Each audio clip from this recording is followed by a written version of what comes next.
Ortiz. The story of Omar Ortiz is unlike other stories. I was born in Ventura, California on September 1st, 1999. I spent my almost my entire childhood in Oxnard, California. I moved to Denver, Colorado in the summer of 2010. I attended Rachel Bino Middle School for 3 years. I used to see this as this wasn't supposed to be, but now I cherish it for it shaped me. It created me into who or what I have become. I generally see myself as intelligent and full of determination. I love attending school and gaining every bit of knowledge that I can. I feel the rush of determination because after all that has led up to this point in my life and all the very negative influences, well, at this point haven't stopped me from being me. There have been many opportunities for me to take a wrong turn, but I make no regrets because all the things and choices I made have led me to the bright, determined student I am today.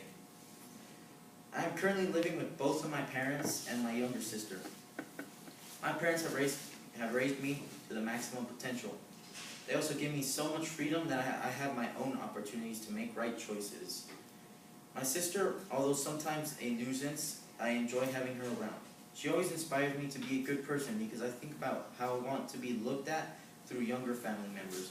The brother that has always been fun and helped you get to the top, or the brother that tortured you throughout your childhood. I think I'd rather be the good kind that you would look up to. I also have an older sister whom without I wouldn't be here where I am right now, and most likely without her, I wouldn't get to join a good college either. My older sister has helped me throughout my whole life, from helping me do small mindless tasks to homework. She helped me through it all. Although families do occasionally argue over a few things, families can go through anything without severing the bond, unless you haven't formed one. I have a few hobbies, like sometimes I just like searching the internet for random facts or information, which is not really a hobby, but it's something I like to do.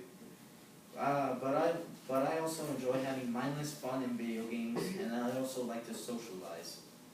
I enjoy talking or even hanging out with friends, and I do enjoy spending time with people.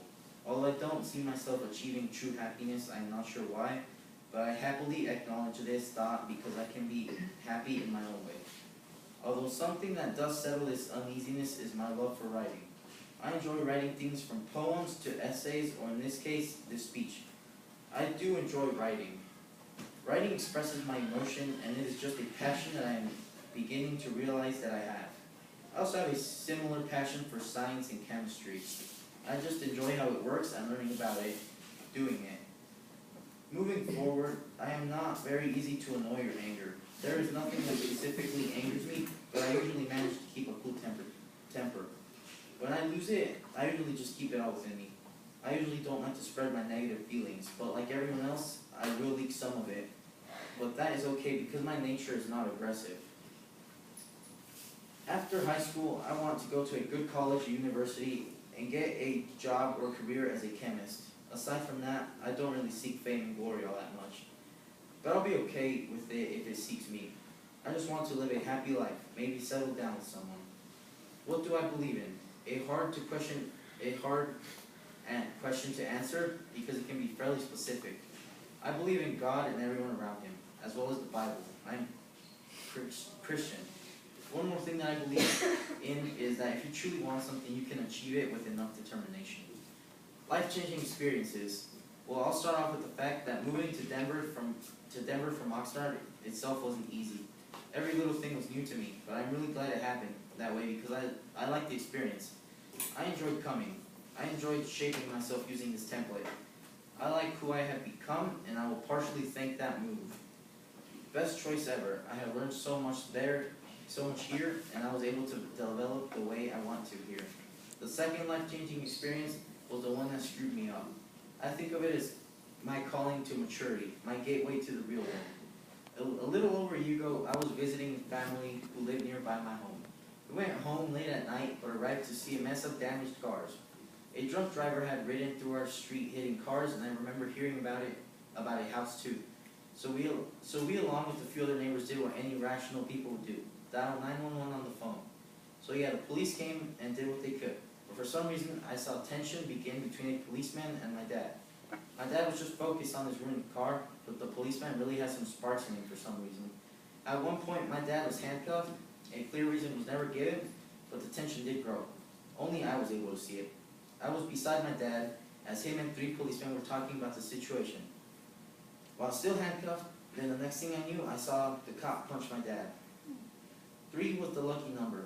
It is stuck in my head forever. 3 blows and I just see blood and a policeman blocking me from interfering. That was the climax. There was more, but I'm not going to get into that section. After that event, I stopped being who I used to be. I stopped being that always happy, cheery kid I used to be. I refer to this as the child within me dying and the man being born.